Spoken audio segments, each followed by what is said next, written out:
Bien, profe, ¿y a usted? Bien, pues considerando en general bien y con algunas nuevas iniciativas, a ver qué sucede, un poco retomando los comentarios que hicieron la semana pasada las personas que pudieron ingresar. Así que hoy va a ser una clase un tanto distinta, ¿no? De inicio, bienvenidas y bienvenides a todos, a todas, ¿no? Y les voy a pedir que en la medida de lo posible, las personas que puedan encender sus cámaras, les pediría que por favor encendamos nuestras cámaras un poco para hacer esta intencionalidad de contacto visual, ¿no? Entonces, para las personas que les sea posible, les pediría por favor que pudiesen encender sus cámaras porque vamos a empezar la clase con un ejercicio corporal. Entonces, un poco como para ayudar a iniciar lo mejor posible la semana. Así que en la medida de lo posible, sí les pediría que si pudieran encender las cámaras. Si no, no hay problema, ¿no? Lo ideal es ver a alguien, ¿no? Aparte de verme a mí. Entonces, quisiera preguntarles si todas y todos me escuchan bien.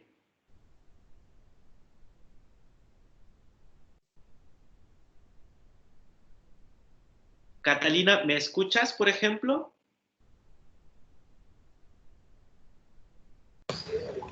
Supongo que soy yo, profe, y sí lo escucho. Supones bien. Supones bien. Ok.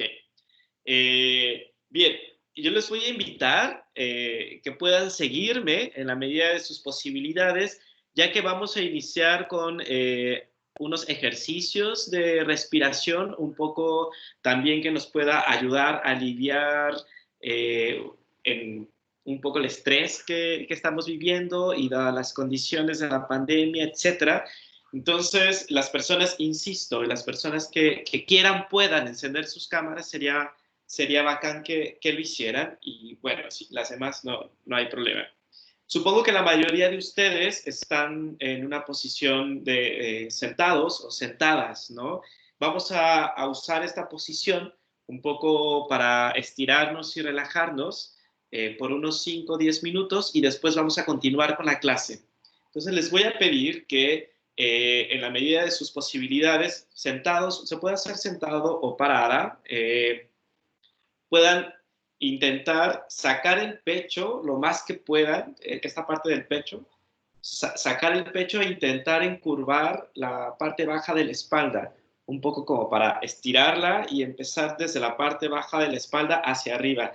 La intención de todo esto es podernos dar un espacio de relajación y de autocuidado, también un poco para movernos de manera distinta. Entonces, les voy a pedir que puedan en una posición sentada, ¿no?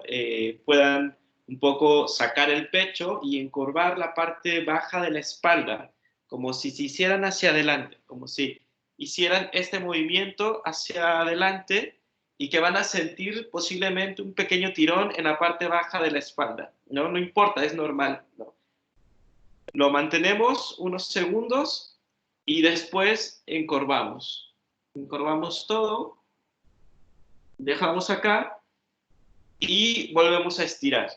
¿No? Intentamos dejar los hombros hacia atrás, ¿no? Un poco para ir tensionando la espalda.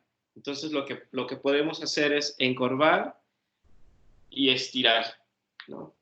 Ese ejercicio nos puede ayudar mucho para la espalda y relajarnos también.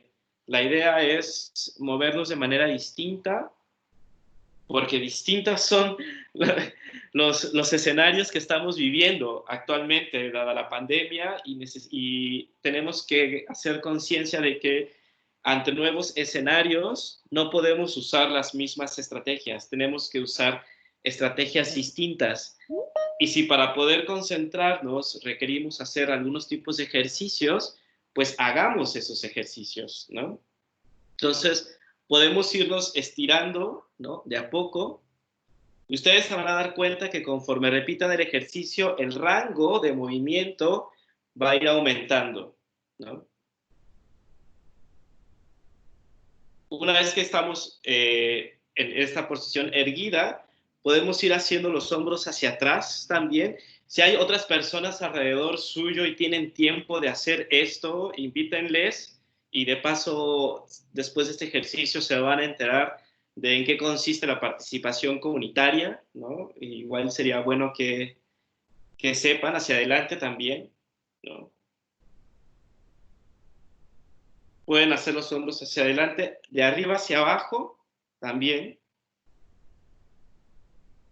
Sobre todo ahora que se necesita altos niveles de participación, el tema de la participación comunitaria va a tomar cada vez mayor fuerza, ¿no? Levantamos los brazos e intentamos, voy a quitar mi fondo porque no se ven los brazos. A ver, fondo fuera. Listo. Podemos estirar los brazos y el brazo derecho como que intenta alcanzar algo únicamente con el brazo derecho y eso nos va a obligar a movernos un poco, ¿no? Y después con el brazo izquierdo también soltamos con el brazo derecho y tensamos con el brazo izquierdo y empezamos a hacer ese tipo de movimiento, ¿no? De lado a lado, como si estuviésemos siendo una especie de péndulo, puede ser. Vamos estirando, bajamos lentamente en lateral, ¿no? Y nos movemos hacia los lados también.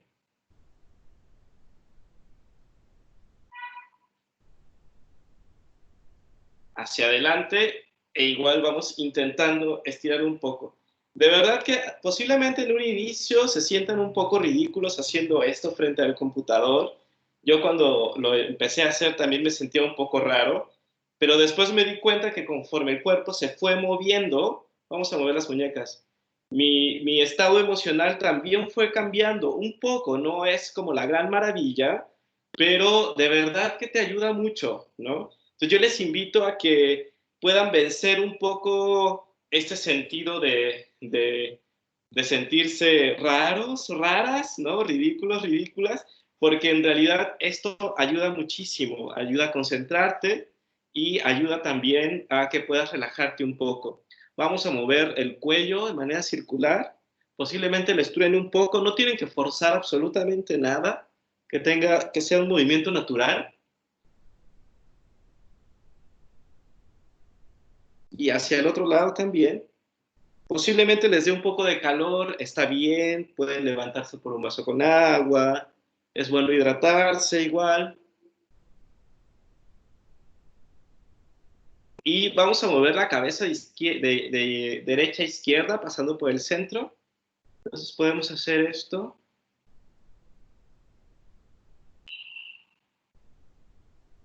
Y de arriba hacia abajo, pasando por el centro.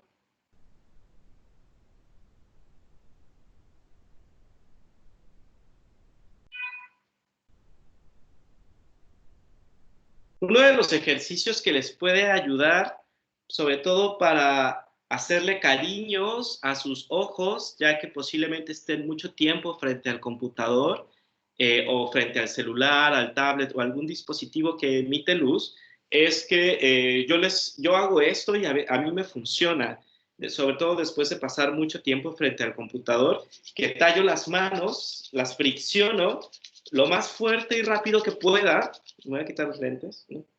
Se friccionan, friccionan, friccionan, friccionan, lo más que puedas, y una vez que tengas un calor generado, un cierto nivel de calor generado, no tocas con la palma de tus manos los ojos, sino que realizas una especie de concavidad y que la radiación de calor de alguna forma le dé confort a los ojos. Y haces esto. Como se dan cuenta, no es que esté tocando el ojo, sino que formo una concavidad y me lo pongo en la cara.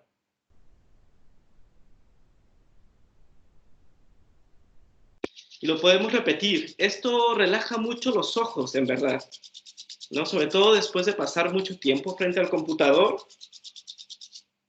te ayuda. Y se siente rico, además, el calorcito.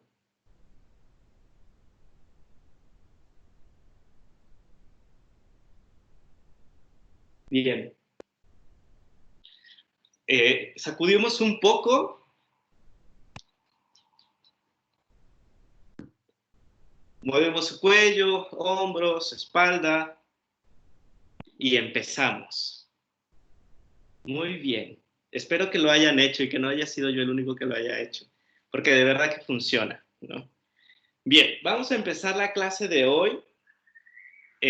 Como toda esta realidad ha ido cambiando, tenemos que adaptarnos a estos cambios de la mejor manera posible y también generar estrategias. Entonces, dado que existe un movimiento de parte del estudiantado, se pide entonces que todo lo que se iba a hacer y estaba planeado para esta semana se moviera.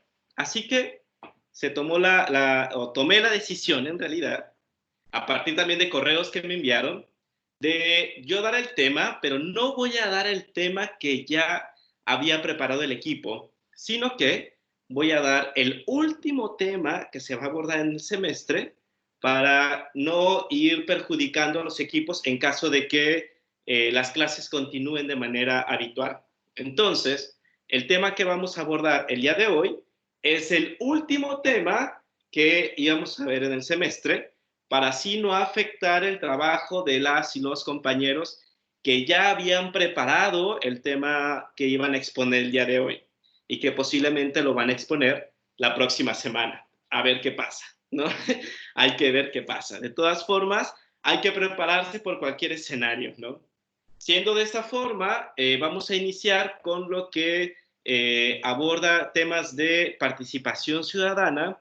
Ustedes pueden recordar que en la sesión anterior, sí, en la anterior, habíamos visto que la participación comunitaria dentro del trabajo comunitario era importante y que había varias formas de participar en relación a las APS. Yo les había mencionado que eran los COSOG, que eran las juntas de vecinos, y que en esa ocasión les comenté que no lo íbamos a abordar de manera amplia, porque lo íbamos a abordar al final del semestre. Bueno, ese abordaje se ha adelantado y lo vamos a ver el día de hoy, ¿ok? Siendo de esta forma, lo que vamos a abordar el día de hoy es justamente las estrategias de participación comunitaria que tienen sobre todo las APS, ¿no? Y para poder hacer eso, vamos a ver algunos elementos, ¿no? Ustedes ven que tengo la escenografía cambiada, que tuve que moverme de lugar igual, pero me gustaría saber si se logra ver la pizarra. ¿Logran distinguirla? Eh, no sé, por ejemplo, Giselle, ¿puedes ver bien la pizarra?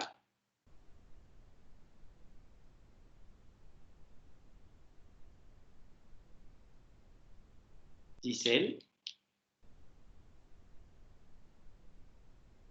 Sí, profe. Ah, ya, ok. Gracias, Javiera. Parece que Giselle a lo mejor no escuchó.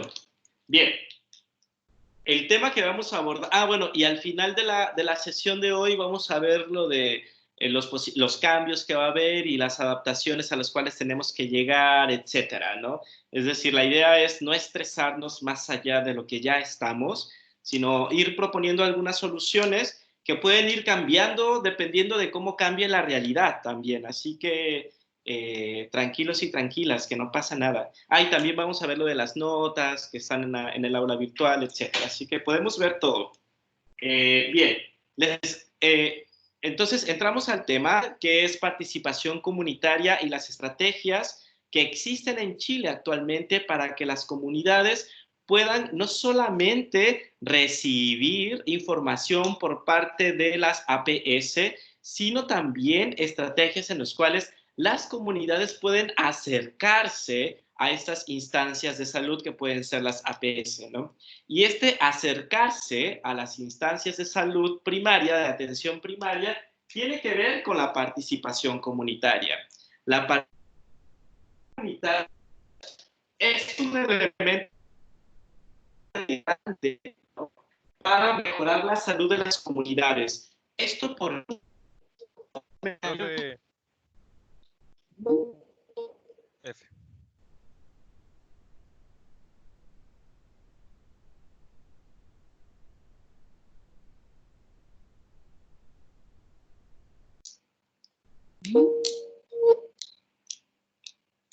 Hola. Sí, siempre está como Profe. el solito. Sí, esto es posible que esté pasando constantemente, así que es lo que hay. Hay problemas, hay una alta congestión de internet a esta hora, justo a esta hora, así que es posible que esto siga sucediendo. No nos espantemos, todo está grabado. Bien, entonces yo les decía que la participación comunitaria es un elemento relevante para mejorar la salud de las comunidades. ¿Por qué? Hemos visto, incluso en la solemne anterior, que es importante el trabajo comunitario en términos de libertad, porque se consideraba el trabajo comunitario como un elemento que va desde los promotores comunitarios hacia las comunidades, ¿ok? Eso es lo que se pensaba, como los promotores comunitarios hacia las comunidades, pero hay que considerar que este solamente es el primer paso, porque ¿qué sucede cuando las comunidades se empoderan? ¿Qué sucede cuando las comunidades tienen procesos libertarios y autovalentes? Una vez que nosotros y nosotras desarrollamos este trabajo comunitario, que podría pensarse que es como la primera etapa antes de la solemne, que son todos los contenidos, bien, lo que sucede es de que las comunidades se empoderan y las comunidades se organizan a través de un incentivo que puede ser el trabajo comunitario. Y una vez que las comunidades se empoderan y se organizan, estas solas se acercan a los centros de salud, ¿no? Y esa es la otra parte del proceso, es la otra parte que quiero transmitirles. Un elemento del es desarrollar para poder trabajar en la comunidad y tener como objetivo empoderarlas, reorganizarlas, compartir información, construir información de manera colectiva. Pero una vez que se ha hecho esto, las comunidades con sus propios procesos que no son inmediatos, sino que lleva tiempo, se van a acercar de vuelta a las instancias de salud primaria. Y esa es la otra parte de la participación comunitaria, es decir, este elemento relevante para mejorar la salud de las comunidades. ¿Y por qué es relevante? Y que es algo que va a estar sucediendo actualmente.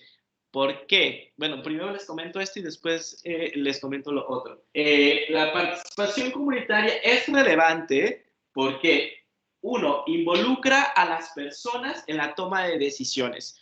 Una vez que una comunidad o una persona está empoderada, va a ser capaz de tomar decisiones, ¿no? Y eso es supremamente importante. Saberse capaz de que puedo tomar decisiones quiere decir que puedo manejar o reproducir los recursos que tengo a mi alcance. Las personas que en muchas ocasiones o comunidades que no pueden tomar decisiones es porque los recursos que tienen a su alcance no son parte de ellos. Por ejemplo, Petorca, ¿no? Petorca, que es esta comunidad chilena donde no hay agua, ¿no? Es muy difícil que esa comunidad pueda tomar decisiones respecto a estrategias de higiene, porque el recurso básico para poder desarrollar estrategias de higiene es el agua y no la tienen. Entonces, al no tener ese recurso, difícilmente van a poder tomar decisiones. En cambio, si con el trabajo comunitario se logra, ¿no?, gestionar digamos, agua pública, que las aguas de Chile se hagan públicas, entonces se decisión. Y por eso la participación comunitaria es primordial, es decir, comunitaria ayuda a las comunidades a tomar decisiones sobre sus destinos. Y por eso es importante, ¿no? Porque pueden hacer manejo de los recursos que tienen al alcance. Por otro lado, une percepciones de un mismo fenómeno. Sabemos que en las APS existen gente capacitada, funcionarios y funcionarias de salud, pero que tienen una visión de la problemática comunitaria. Y las personas que viven día a día esa problemática tienen una visión distinta, ¿no? Entonces, es importante unir a través del trabajo comunitario estas dos visiones, es decir, la visión de los expertos y la visión social. No por nada, varias organizaciones lideradas también por el Colegio Médico le exigieron al gobierno de Piñera que se instalara la mesa social para enfrentar la crisis del COVID-19. ¿Por qué? Porque regularmente en los gobiernos, y lo mismo sucede en las APS, regularmente hay muchos funcionarios y funcionarias de salud que pueden ser un tanto ajenos a la realidad. Pero si tú incorporas en los espacios de toma de decisión a las personas que viven constantemente esa realidad, vas a poder unir ambas visiones, tanto la visión de funcionario o funcionaria como la visión de la persona que está viviendo esto. Por eso, un poco sucede los eventos que hemos visto con relación a las movilizaciones del bosque, por ejemplo, que dicen, sí, es verdad, todo el mundo habla de las cajas y demás, pero acá no han llegado y acá tenemos hambre, ¿no? Es decir, los funcionarios están viendo una realidad, pero que no es la realidad que vive la mayoría de la población en Chile, particularmente en el bosque, ¿no? Entonces, es necesario que se sigan construyendo instancias en donde funcionarios y población con dirigentes, con organizaciones, etcétera, se puedan unir para enfrentar los problemas porque las realidades son distintas. Por eso la participación comunitaria es importante. El tercero es que es un aprendizaje mutuo. Cuando hablamos de participación comunitaria, estamos hablando que las personas no son más o menos por el hecho de que tengan estudios universitarios o no. Cuando queremos afrontar un problema, debemos de integrar todas las voces posibles y aprender mutuamente de lo que está sucediendo, ¿no?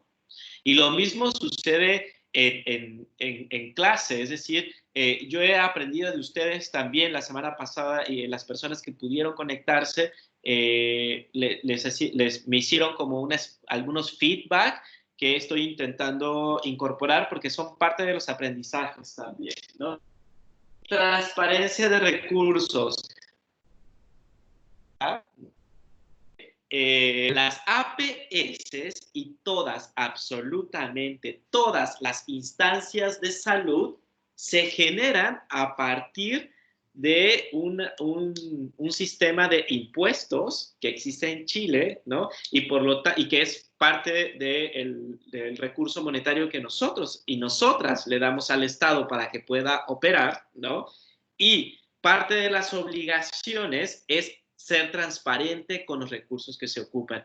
Por eso la participación comunitaria es importante, porque se van desarrollando espacios de transparencia de recursos en donde, por supuesto, las personas que habitan cierto territorio tienen el derecho de saber en qué se han gastado los recursos, ¿no? Entonces, estos son algunos elementos por los cuales hay que evidenciar la importancia que tiene la participación comunitaria, sobre todo en los eventos que estamos viviendo actualmente, en donde las redes comunitarias son las que sobre todo han sacado el hombro, no solamente en temas de salud mental, sino en temas de violencia intrafamiliar, en temas de alimentación básica, de comida, etcétera, ¿no? Y que se han estado organizando y que han presionado a los gobiernos para que esto no colapse del todo. Entonces, es importante la participación comunitaria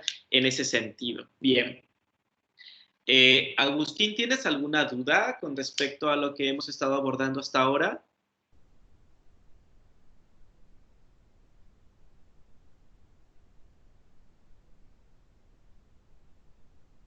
¿Estás por ahí, José Agustín? Ah, que este profe, como dijo, escuché solamente a Agustín, me pareció raro, hoy tenemos un Agustín.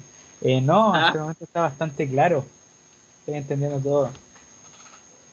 Bien. Y Rafaela, ¿tienes algún comentario con respecto a la realidad que hemos estado viviendo y esto que estamos abordando de la importancia de la participación comunitaria?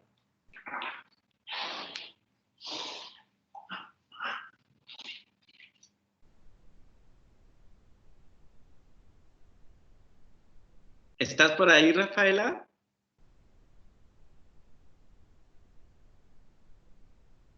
Parece que Rafaela no está. Bien, continuamos entonces, ¿no?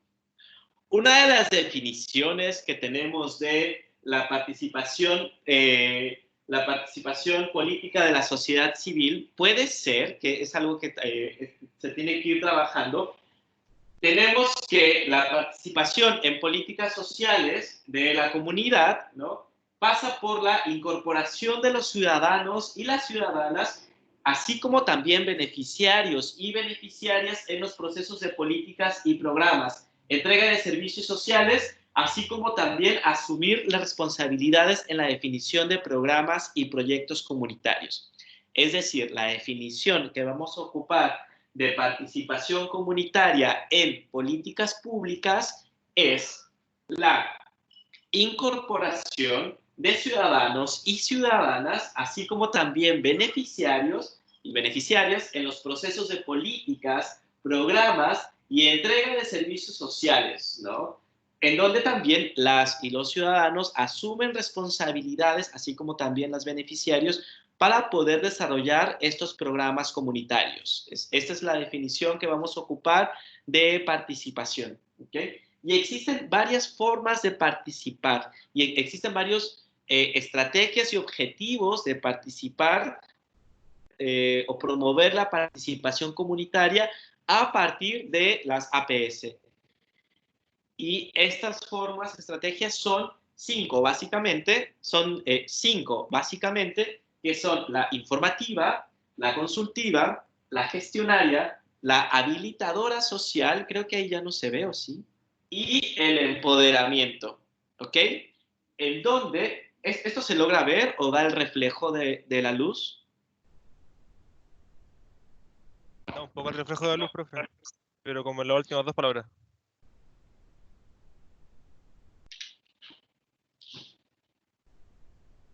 Ahí. Ahí. Supongo que ahí. Ahí. Bien.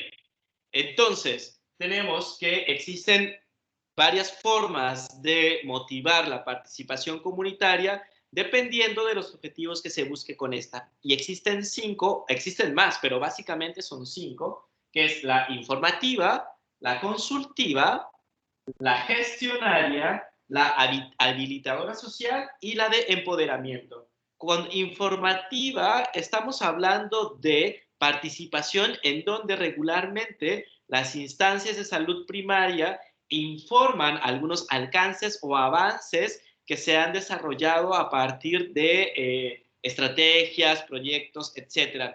Esto lo podemos ver con los informes de cuenta pública. Posiblemente alguno de ustedes ha estado relacionado con algún informe de cuenta pública, ¿no? Y que consiste básicamente en eso, en que la persona responsable de la APS cita a la comunidad para que puedan asistir en cierta fecha y poder informar año con año las actividades que se han desarrollado, ¿no? Es un poco lo que pretende hacer Piñera ahora en agosto o en octubre, porque están discutiendo cuándo va a ser la cuenta pública de Piñera, ¿no? Esa es una forma de participación que en realidad no es una participación alta, solamente vas a escuchar, ¿no? Está también la consultiva. ¿A qué se refiere con el tipo de participación consultiva? Es en donde funcionarias y funcionarios de la salud quieren desarrollar cierto tipo de proyectos o programas, convocan a ciertos sectores de la comunidad, ¿no?, y les hacen preguntas respecto a las realidades que están viviendo. Por ejemplo, una reunión consultiva, ¿no? Él es Rosendo, va a estar, perdón por el paréntesis, pero va a estar circulando porque él es más dueño de la casa que yo y yo soy su esclavo, básicamente. Entonces, tenemos la consultiva, que es estas funcionarias y funcionarios a partir de proyectos que le preguntan a las comunidades o a los sectores de la comunidad, ¿no?, información específica para poder desarrollar este proyecto, ¿no? Está la gestionaria también, que es otro tipo de participación comunitaria en donde se pide la participación de la comunidad para poder gestionar cierto tipo de actividades. Por ejemplo, vamos a desarrollar un proyecto de fitoterapia y necesitamos identificar dentro de la comunidad a alguna persona o personas que sean expertas en fitoterapia, ya sea por una formación cultural o por historia oral, etcétera, ¿no? Y aquí lo que se pide es de que la comunidad ayude a gestionar cierto tipo de recursos que en un principio no están al alcance de la institución. Tenemos también otro tipo de participación que es la habilitadora social. Cuando hablamos de habilitadora social, hablamos sobre todo de lo que ustedes pensaron cuando contestaron la primera solemne, es decir, de brindar estrategias a las comunidades para que puedan empoderarse y atender temas específicos, es decir, desarrollas habilidades en las comunidades y en las personas. Y estas son las habilitadoras. Y existe una última forma de participación comunitaria que es el empoderamiento. Y el empoderamiento son procesos de participación de largo aliento, ¿no? No son inmediatos, pero la garantía de que la comunidad tome en sí misma los temas de salud son casi asegurados, no sé, al 90%, ¿no? Es decir, cuando tienes una comunidad empoderada, el nivel de participación que tiene esta comunidad casi siempre es alta. ¿A qué me refiero con empoderado o empoderamiento? A que las comunidades no solamente desarrollan habilidades y conozcan los recursos que tienen a su alrededor para poder tomar decisiones, sino que utilizan estas habilidades y estos recursos para cambiar la realidad que están viviendo, ya que solo las personas que viven realidades específicas pueden cambiar estas realidades específicas. Y esos procesos de empoderamiento son los que más se buscan en el trabajo comunitario, pero se sabe que no son inmediatos, son procesos lentos, a veces con muchas frustraciones, ¿no? Pero cuando llegas al objetivo es una gran satisfacción y sobre todo las comunidades reconocen esos cambios que se han ido surgiendo, ¿no? Dado este tipo de participación, de empoderamiento que se desarrolla. Este tipo de participación que es empoderamiento, en realidad se desarrolla un poco dentro de las instancias de salud, las institucionales, las del Estado. ¿Por qué? Porque regularmente las administraciones cambian continuamente y con los cambios de administraciones, ya sea de una APS o de un país, los proyectos cambian. Regularmente quienes hacen estos proyectos de empoderamiento son las organizaciones no gubernamentales, ¿no? Que se van a las comunidades, que se quedan a vivir en las comunidades, ¿no? Y que desarrollan proyectos de años, ¿no? Por ejemplo, yo estuve en un proyecto con migrantes en Estados Unidos, México y Centroamérica durante 6 años, ¿no? Viendo justamente violencia intrafamiliar de los migrantes retornados, mexicanos o salvadoreños que estaban en Estados Unidos y que regresaban a sus países de origen y a sus comunidades de origen. Y estuvimos 6 años trabajando con las mujeres, con las familias, con los hombres, para bajar los niveles de violencia y de consumo de alcohol sobre todo, ¿no? Y de algunas drogas. Y después de 6 años, de verdad que las mujeres y los hijos y las hijas tomaron de una manera totalmente distinta la situación y pudieron cambiarla. De hecho, en la comunidad donde vivimos, hubo una temporada en que estaba prohibido el consumo de alcohol, salvo algunas excepciones, ¿no? Y bajó muchísimo el nivel de violencia intrafamiliar que había. Pero fueron procesos de empoderamiento de largo aliento. Sin embargo, estos trabajos comunitarios son supremamente satisfactorios, ya que convives todo el tiempo con las comunidades, ¿no? Y este tipo de trabajo comunitario, de empoderamiento, las hacen sobre todo las organizaciones, pero bueno fuera que los gobiernos o las instancias de salud territoriales, como pueden ser las APS, desarrollen ese tipo de proyectos, ¿no? Y no nos quedemos solamente en participación asistencial. ¿A qué me refiero con participación asistencial? En que te doy, no sé, ¿qué puede ser asistencial? te doy un recurso del Estado cada 6 meses, pero no te ayudo a desarrollar habilidades o no te doy espacios de desarrollo profesional, algo que dependas constantemente del Estado. Eso es asistencial, ¿no? Y lo que queremos relevar con esta asignatura es de que existen otras muchas formas de trabajo comunitario que realmente empoderan a las comunidades. De hecho, si ustedes se dan cuenta, las comunidades que están más movilizadas actualmente por el tema de falta de alimentos son comunidades que tienen años de lucha y de movilización, no solamente desde la dictadura para acá, sino anteriores también, ¿no? Y que más bien hablan de procesos de empoderamiento que se van ganando con el tiempo, que no son inmediatas, pero que si le metemos el tema de salud, si metemos el elemento de salud, estas participaciones comunitarias pueden estar mucho más fortalecidas y eso es importante en ese sentido. ¿Ok? Profe, ¿puedo hacer una pregunta, por favor? Sí. Algo puntual. ¿Me podría Sí. decir qué dice abajo de la letra D en la pizarra, por favor? ¿Qué? ¿Aquí? Sí, por favor. Definición de participación en política social. Muchas gracias, profe. De nada. Bien. Catalina, ¿tienes alguna duda al respecto? No, profe, ninguna. ¿No? ¿Podrías comentarme entonces esta parte de participación habilitadora social? ¿Qué es esto que está acá?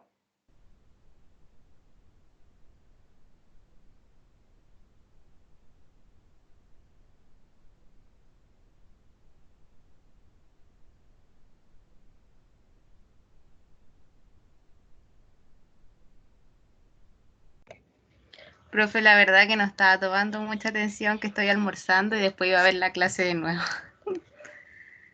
Te pillé, pero bueno, esas cosas pasan, ¿no? Pero sí te pediría como de repente voltear, ¿no? Pero bien, a lo habilitadoras o alguien más puede, por ejemplo, no sé, Camila, ¿podrías comentar qué se entendió por un tipo de participación habilitadora social?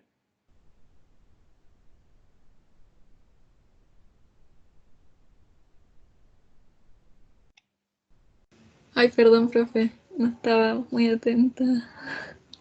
Lo siento. Ya, ok. Yo entiendo las circunstancias y es importante de repente darle un ojo a la pantalla, ¿no? Porque uno hace un esfuerzo de este lado también como para organizar la información, ¿no? Entonces, de vez en cuando sería bueno, ¿no? Entonces, bien, el tema de la habilitadora social es básicamente cuando se hacen proyectos comunitarios en donde la intención es desarrollar habilidades, ¿no? Habilidades dentro de la comunidad. Por ejemplo, habilidades en el cuidado de la salud mental, por decirlo de alguna manera. ¿Y cómo podemos desarrollar habilidades, no? Una puede ser compartiendo ejercicios de respiración, ¿no? Que es súper importante. Ustedes no se imaginan la importancia que tiene la respiración en el manejo de las emociones, ¿no? Yo creo que deberíamos de respirar más seguido. Es decir, cómo mantener la calma ante escenarios de alto estrés, ¿no? Después, ¿no? Eso es como de las habilidades. Luciano, ¿podrías, no sé, plantearnos lo que tú entendiste con respecto a tipos de participación de empoderamiento? Profe, ¿me escucha? Sí. Bueno, o sea, creo que en verdad lo que más clic me hizo fue como el tema de la comparativa, más bien como con la necesidad. Creo que la relación como con cumplir con la entrega como material de en fin, poder resolver como las necesidades. Creo que eso fue como lo que más hincapié me hizo. ¿Cómo qué tipo de ejemplo podríamos plantear en las circunstancias actuales? Creo que usted dio como un ejemplo súper marcado que yo creo que a todos nos hace sentido, que está como muy en controversia, que es el tema como de la entrega de cajas de alimentación. Creo que ayer o antes de ayer, si no estoy muy equivocado, vi como las noticias que en una familia donde vivían como 9 personas se entregaba una caja de alimentación donde a lo más iba a dar abasto como para 4 personas, y se suponía que el objetivo de la caja era ayudar por lo menos una semana. Entonces, como que en verdad está bien la intención, pero se está llevando a cabo y se está plasmando como quizás de una forma no muy ortodoxa, si es que se puede decir así. Entonces creo que igual es un ejemplo súper claro de que a veces se hace como a ciega. O sea, en verdad el promedio de la familia chilena está muy por debajo de que sea una o dos personas, lamentablemente. Claro, sí. Gracias. Nada, Lisbeth, ¿podrías darnos algún ejemplo de participación comunitaria consultiva?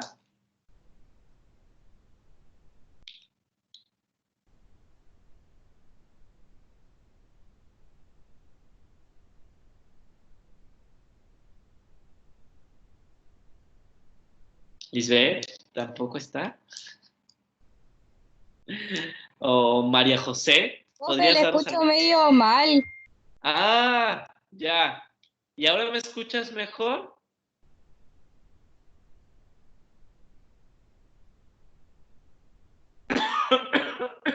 No, profe, le escucho como cortado. No sé si usted me escucha bien. Yo te escucho bien, pero no importa, le puedo preguntar a alguna otra persona, por ejemplo, a María José, ¿no? Si nos podrías dar algún ejemplo de participación comunitaria consultiva.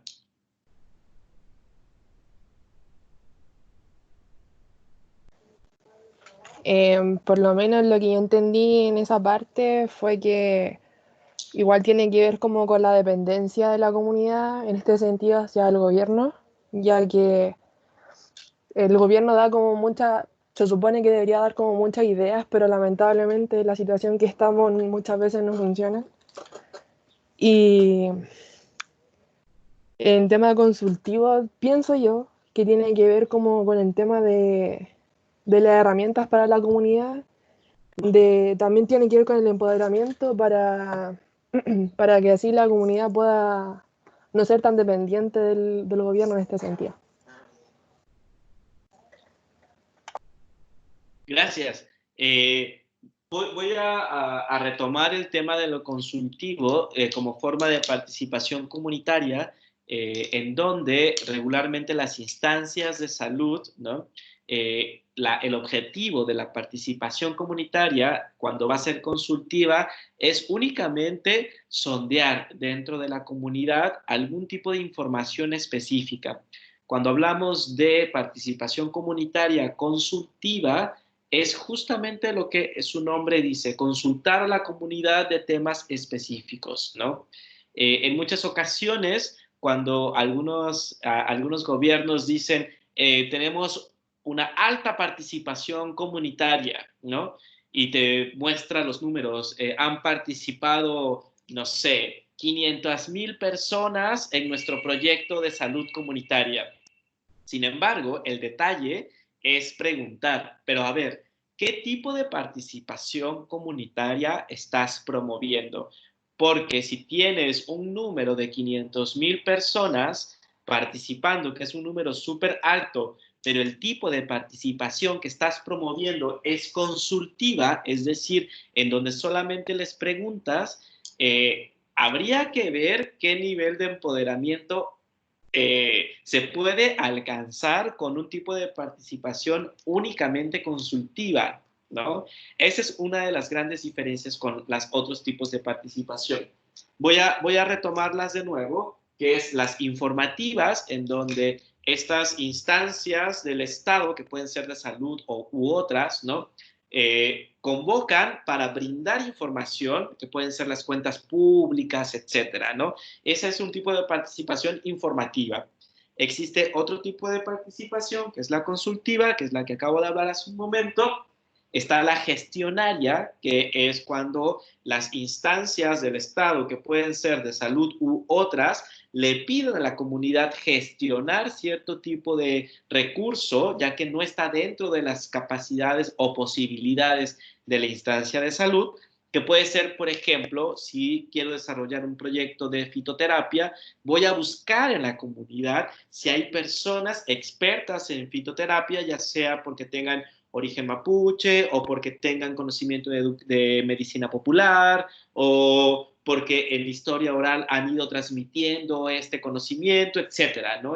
Y esos son los tipos de participación gestionaria. Existen dos más, que son las habilitadoras, que son iniciativas de participación que desarrollan habilidades en las personas, en las comunidades, que puede ser, por ejemplo, vamos a capacitar a personas mayores en informática para que se les pueda hacer atención vía online médica, ¿no? Y para poder hacer atención online, una atención médica online, necesitamos que las personas mayores desarrollen habilidades tecnológicas para que se puedan conectar y atender y entender todo lo que está sucediendo, ¿no?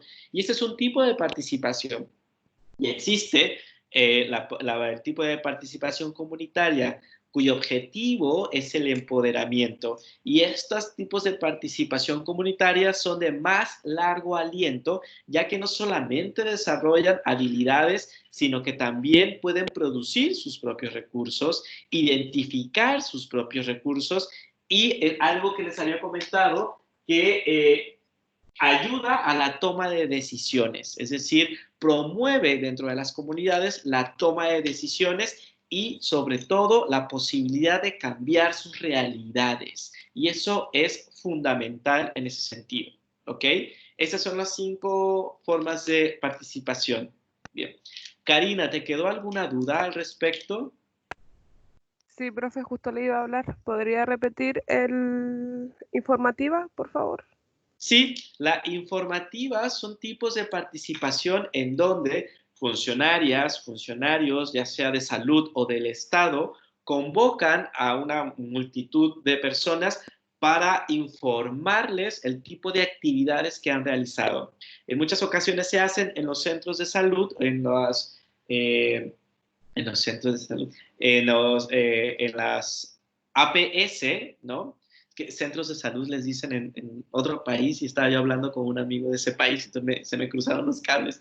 Las APS regularmente citan a las cuentas públicas, y es que convocan a un montón de personas y les informan las actividades que realizaron en el año inmediato anterior, ¿no? Y esa la consideran como un tipo de participación también, ¿no? Que es eso, informar solamente, ¿no? De lo que ha sucedido. ¿Quedó claro? Sí, profe, muchas gracias. Gracias a ti. Valentina, ¿te quedó alguna duda? Valentina Yuyunis, no sé si pronuncié bien. Sí, profe, lo pronunció bien. Y no tengo ninguna duda. Ya, buenísimo. Bien, tenemos eso. Ahora vamos a ver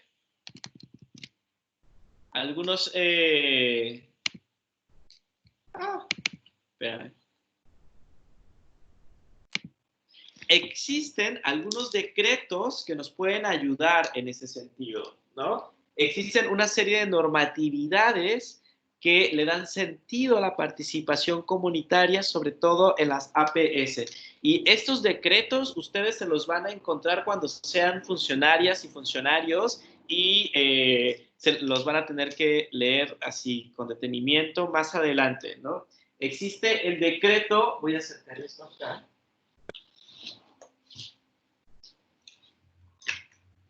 Está el decreto 602. Profe, ¿para qué eran esos decretos? dan forma legal a los tipos de participación comunitaria en temas de salud.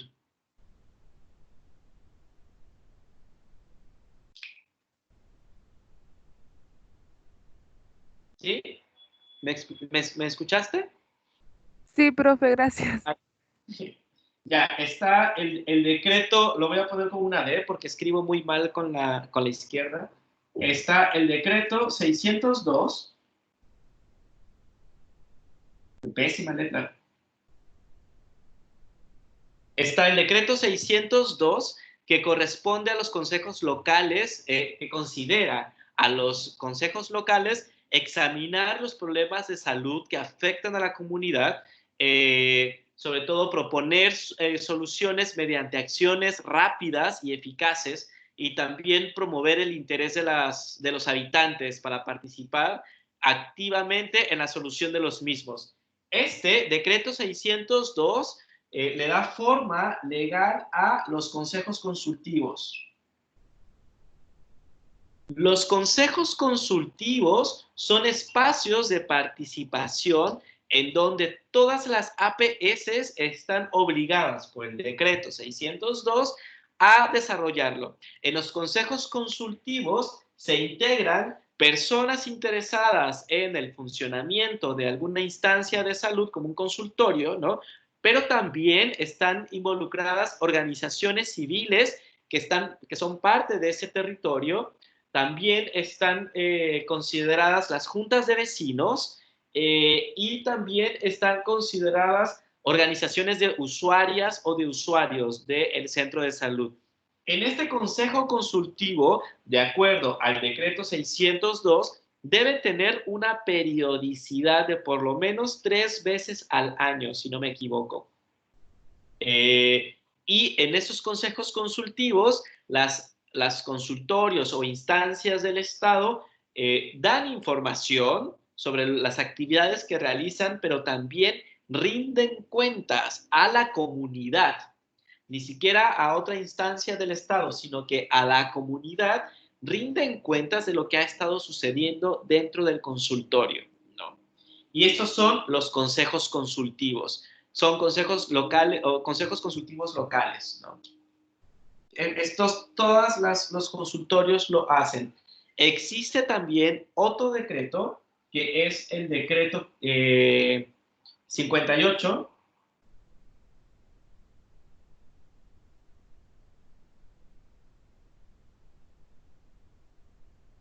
El decreto 58, este es del Ministerio del Interior y este me faltó decirles que es del MinSal.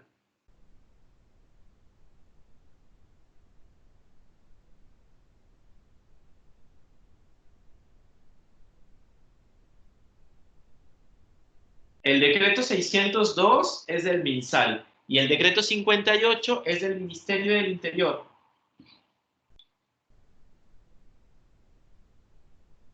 ¿Ustedes cachan la diferencia entre el Ministerio de Salud y el Ministerio del Interior?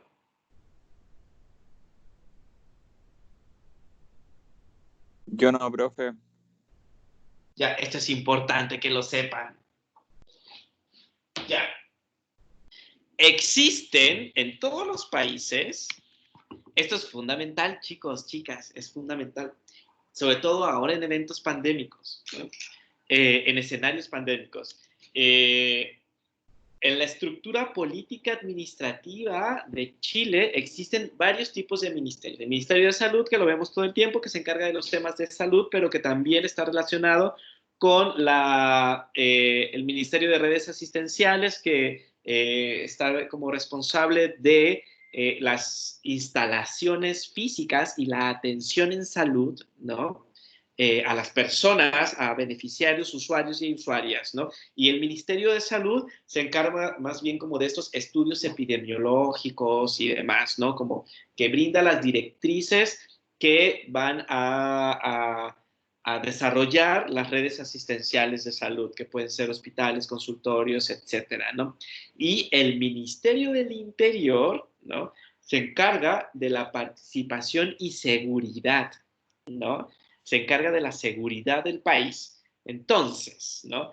Cuando vemos que ante escenarios pandémicos, el Ministerio del Interior y el Ministerio de Salud se cruzan, es porque hay una señal clara en donde la pandemia está llegando a ciertos niveles en donde se corre riesgo de seguridad, y lo podemos ver con las manifestaciones que se están sucediendo en el bosque y en otras comunidades. Es decir, se está empezando a detectar que un tema que era básicamente de salud está generando también escenarios en donde la seguridad no solamente de las personas, sino de la estructura del Estado está en riesgo. Y esto es debido a ciertas políticas que han discriminado a una población muy grande de Chile, y que ahora está pasando lo pésimo en realidad, ¿no? Le está pasando muy mal.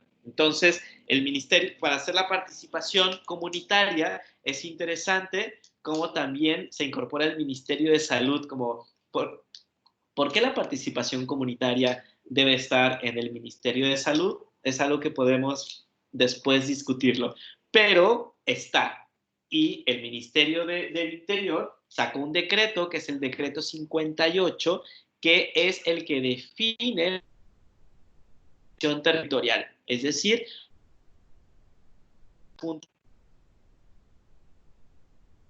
establecimientos de conformación de las juntas de Profe, vecinos. ¿Sí?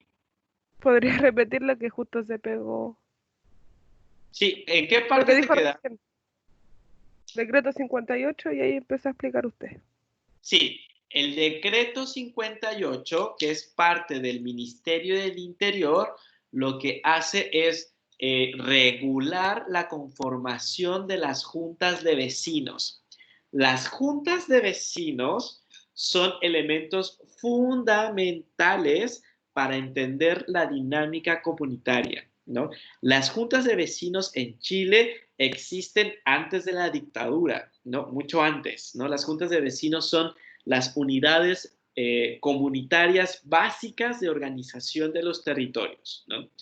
Y el Ministerio del Interior, bueno, fue la dictadura, hubo cambios normativos, y el Ministerio del Interior, que es el de seguridad, tiene que regular, ¿no?, estas formas de participación territorial. Ustedes se deben de imaginar por qué, ¿no?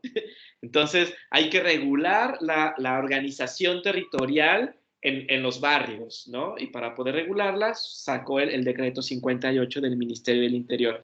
Sin embargo, las juntas de vecinos son unidades de participación históricas y fundamentales porque conocen la dinámica del barrio, ¿no? Cuando ustedes hagan trabajo comunitario, una de las primeras instancias, y si lo hacen en Santiago o en algunas ciudades, una de las principales instancias a las cuales hay que acercarse es a la junta de vecinos, ¿no? Porque ellos conocen muy bien la dinámica barrial, por decirlo de alguna manera, e identifican líderes y conocen bien cómo es la participación dentro de la comunidad. Ahora, ¿qué tiene que ver esto con la participación en salud? Mucho, ¿no? Porque son las juntas a través de las juntas de vecinos en donde mayoritariamente se transmiten los proyectos y programas de salud, ¿no? Por eso es importante considerar la junta de vecinos y saber cómo se organizan. Y la forma de conocer la organización de la junta de vecinos es a través del decreto 58 del Ministerio del Interior. Eso. ¿Quedó alguna duda, Samantha?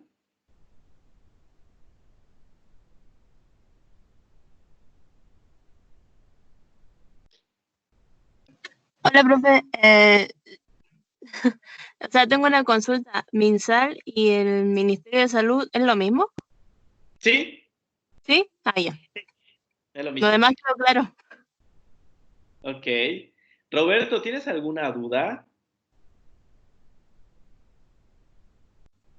Profe, sí, del segundo decreto.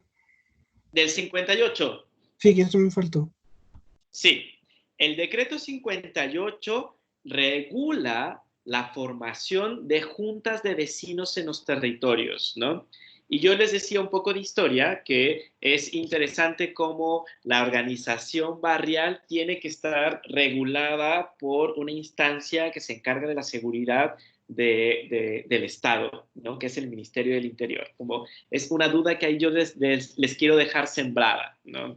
Con toda intención, obviamente, ¿no? Con toda intención.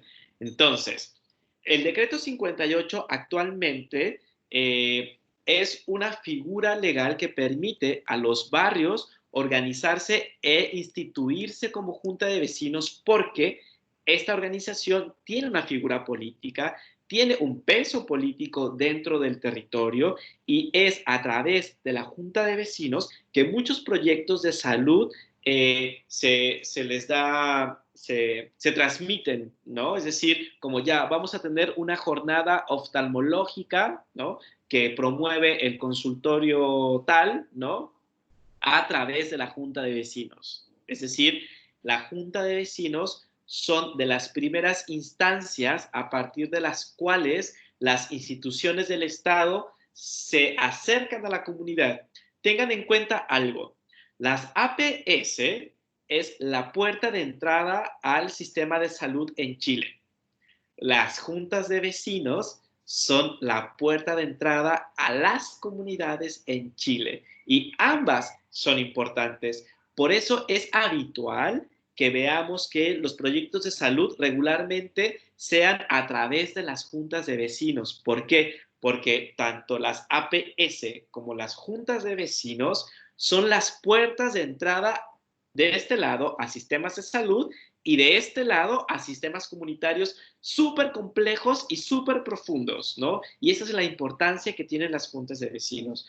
Cuando ustedes hagan trabajo comunitario, es importante que consideren acercarse a la junta de vecinos como para saber qué es lo que está sucediendo y cuáles son las posibilidades o no de desarrollar el proyecto en cierto territorio, básicamente, porque son organizaciones territoriales, se les reconoce y tienen una legitimidad del barrio, ¿no? Y eso es muy importante para hacer trabajo comunitario. La legitimidad y el respaldo de la comunidad es bien importante en ese sentido.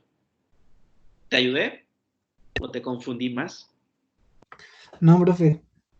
Muchas gracias. O sea, sí me ayudó, pero no me confundió para nada. Gracias. Profe, ¿Sí? tengo una duda. ¿Las Mira. APS son los mismos que los consejos consultivos? No, las APS, que pueden ser los consultorios, todos los consultorios y todas las instancias del Estado deben de formar un consejo consultivo, es decir, deben de organizar un espacio en donde la comunidad pueda asistir y participar. ¿Cómo participar? Haciendo preguntas, ¿no? Por ejemplo, el consultorio, ¿cuál es el consultorio más cercano que tú tienes? Uy, no sé, yo creo que el Granja Sur se llama. ¿El Granja Sur? Sí. Ya. Ese consultorio, sí o sí, porque es una normativa, ¿no? Que tiene que ver con el decreto 602, tiene que tener un consejo consultivo.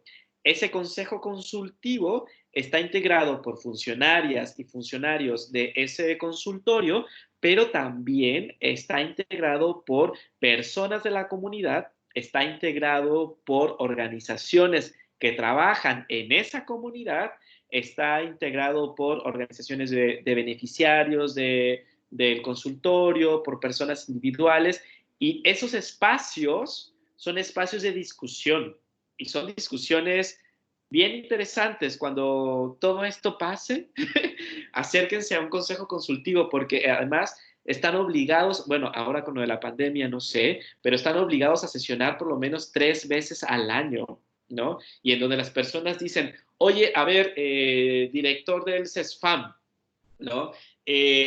Hicieron un proyecto sobre, no sé, cataratas y no quedó claro qué personas podían ser beneficiarias y qué personas no. Podrían aclararnos y ahí tiene que aclarar. Es un espacio de diálogo y de participación bien importante. Entonces, los consejos consultivos son parte de las APS. Las APS tienen que promover la participación comunitaria con sus proyectos, pero también con los consejos consultivos.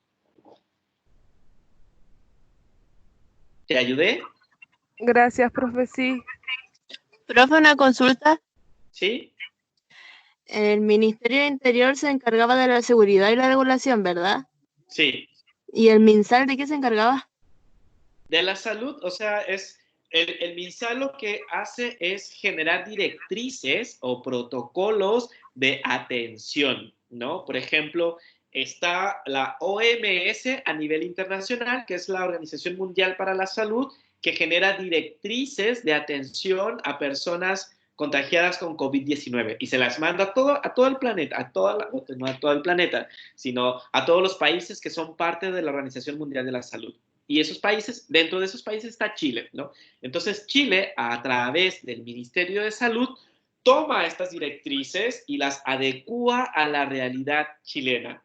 Y estas directrices, una vez adecuadas, las baja, ¿no?, al Ministerio de Redes Asistenciales, que se encarga de ver la operación de los hospitales, de ver que estas directrices realmente lleguen a internistas, a técnicos en enfermería, a enfermeras, a anestesiólogos, a todo el mundo, ¿no? Y que tiene que operar en el consultorio, en el recinto hospitalario, ¿no?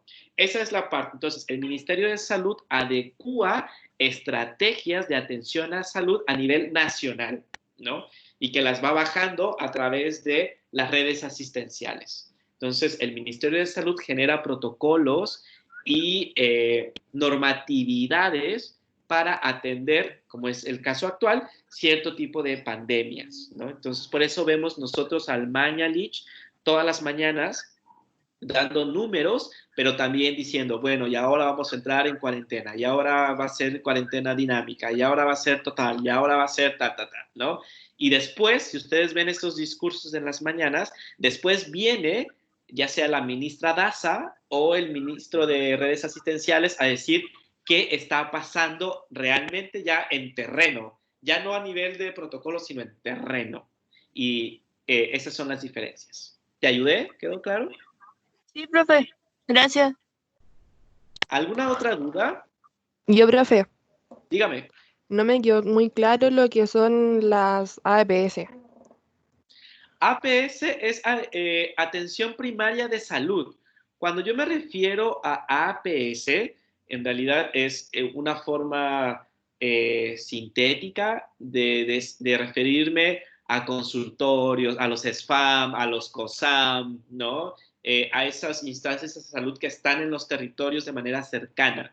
Cuando digo APS, es atención primaria de salud, ¿no? Porque existe secundaria, terciaria y compleja, ¿no? Cuando me refiero a APS, me refiero justamente a al CESFAM, al COSAM, ¿no? Algunos APU, etcétera, ¿no? Estoy intentando integrar todas estas instancias de salud que son más bien comunitarias, que no son los hospitales, ¿no? Ese es otro tipo de nivel que puede ser secundario o complejo, ¿no? Dependiendo del tipo de hospital, ¿no?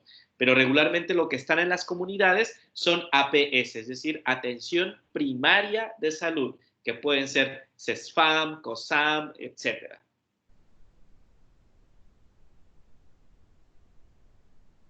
¿Te ayudé? Sí, profe, muchas gracias. Ya. Muy bien. No sé si te queda alguna otra duda para pasar a la otra parte de la clase. ¿A qué hora terminamos el día de hoy? A las 5:05, profe. Ya, me queda súper poco tiempo, así que vamos a darle celeridad. Exposiciones de la próxima semana. No sé qué va a pasar, ¿no? No sé si ustedes... a ver, espérenme. Voy a dejar de grabar.